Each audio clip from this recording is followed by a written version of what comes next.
The more people use a cryptocurrency, the more valuable it becomes to each user, like telephone networks or social media platforms. 4. Trust in the system. People trust that Bitcoin's code will work as promised, that its supply won't suddenly increase, that transactions will be secure. This trust creates value.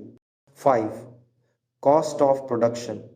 For proof of work cryptocurrencies like Bitcoin, there's real world cost electricity, hardware to produce new coins. This production cost establishes a price floor. But here's the most important point about value. Value is subjective. A painting is valuable because people agree it's valuable. A stock is valuable because people believe the company will generate future profits. Cryptocurrency is valuable because people believe in its utility and future adoption. This leads to the volatility you've heard about. When beliefs change rapidly, prices change rapidly. But as adoption grows and use cases solidify, volatility tends to decrease. Let me give you a concrete example of cryptocurrency's real world utility.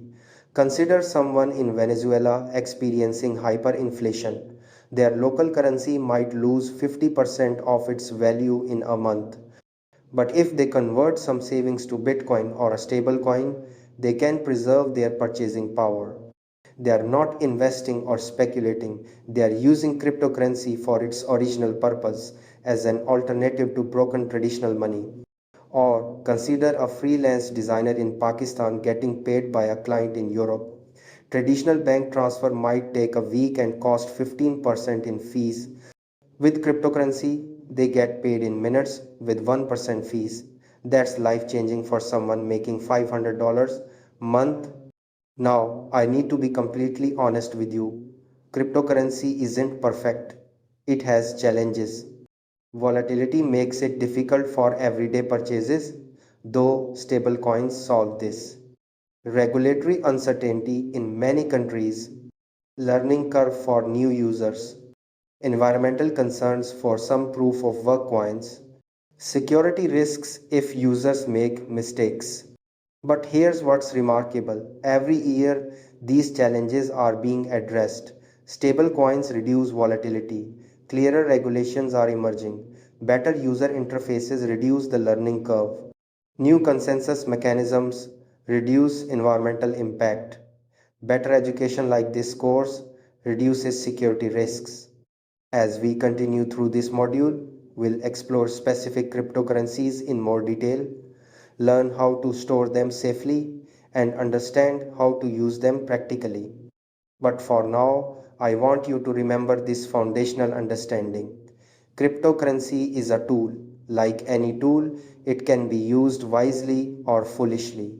Our goal is to learn how to use it wisely. Before we move on, I want you to think about this. What problem in your life could cryptocurrency solve? Maybe it's sending money to family abroad. Maybe it's preserving savings against inflation. Maybe it's accessing financial services your bank doesn't provide. Keep that personal connection in mind as we continue.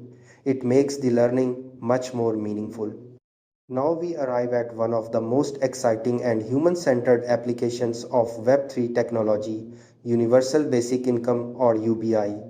This isn't just about technology for technology's sake. This is about technology serving humanity in one of the most direct ways possible. Let me start with a story. I have a friend named Maria. Maria is a single mother of two who works two jobs. One as a grocery store cashier during the day, another cleaning offices at night. She is one of the hardest working people I know. But here's the reality. No matter how hard she works, she is always one emergency away from financial catastrophe. One sick child, one car repair, one unexpected bill could mean choosing between rent and groceries. Maria isn't lazy. She isn't irresponsible. She is caught in what economists call the precarious proletariat. She has income but no security. She works constantly but has no buffer. She contributes to society but lives with constant anxiety. This is where universal basic income comes in. UBI is a simple but radical idea. What if every person received a regular, unconditional cash payment enough to cover basic needs? Let me define UBI clearly because there's a lot of confusion about what it actually means. Universal. It goes to everyone, regardless of income, employment, status, or background. The billionaire and the homeless person both receive the same amount. Basic. It's enough to cover fundamental needs food, shelter, utilities, basic health care. Not enough for luxury, but enough for dignity. Income. It's regular, usually monthly, and predictable. Unconditional. No requirements to work, train, drug test, or behave in certain ways. No bureaucracy determining worthiness. Now, I know what some of you might be thinking. Won't people stop working? Or how can we afford this? Or isn't this just socialism? These are important questions, and we'll address them. But first, I want you to understand why UBI matters on a human level. UBI matters because 1. Dignity. It treats every human being as inherently worthy of support, not as a problem to be managed, but as a person to be respected. 2. Security. It creates an economic floor that no one can fall below. Imagine how different Maria's life would be if she knew that no matter what happened, her children would have food and shelter. 3. Freedom. It gives people the freedom to make better choices, to leave an abusive relationship, to go back to school, to start a business, to care for aging parents, to pursue meaningful work instead of just any work. 4. Simplicity. It replaces dozens of complicated welfare programs with one simple system. No more navigating bureaucratic mazes, filling out endless forms, proving you're poor enough. Category 1. Deliberate scams and fraud. These are intentional attempts to steal your assets. They come in many forms. 1. Phishing attacks. Fake websites that look identical to legitimate ones. You think you're logging into your wallet, but you're actually giving your password to a scammer.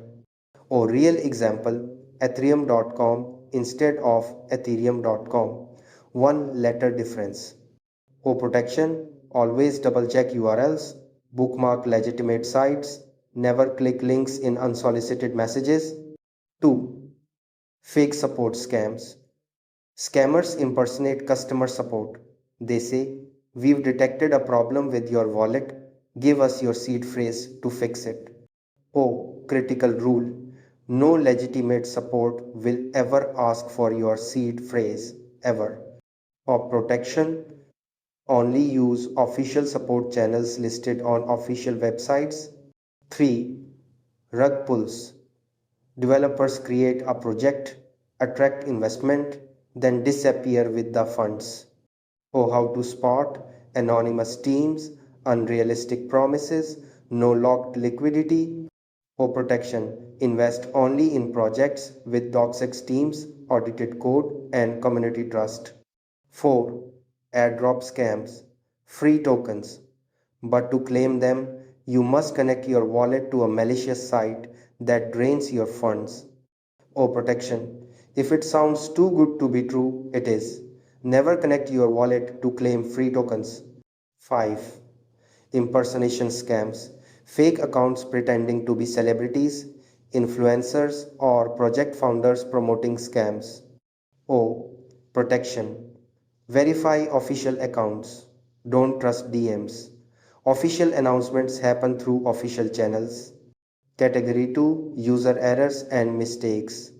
These aren't malicious attacks, they are honest mistakes with irreversible consequences.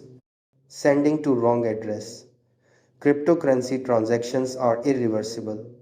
Send to the wrong address and your funds are gone forever. O protection. Always double check addresses.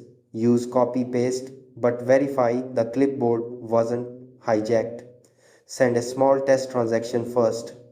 2. Losing seed phrases. Your seed phrase is your master key. Lose it and you lose access to your wallet forever. No forgot password option. O. Protection. Write it on paper. Store multiple copies in secure locations. Never store digitally. No photos, no cloud storage. 3. Approving malicious transactions. Some scams trick you into approving transactions that give unlimited access to your funds. O protection, read every transaction before approving. If you don't understand it, don't approve it. 4. Wrong network transactions. Sending Ethereum to a Bitcoin address or sending tokens on the wrong blockchain network. O protection, triple check network and address compatibility. Different networks, different addresses. Category 3. Technical and market risks. These are inherent to the technology and market dynamics.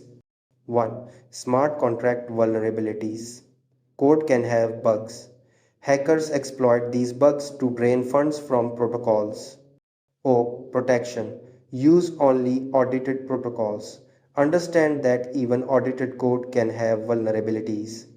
2. Protocol level risks.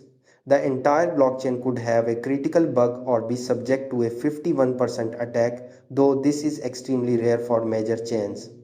Or protection, stick to well established, battle tested blockchains for significant funds. 3. Market volatility. Cryptocurrency prices can swing dramatically.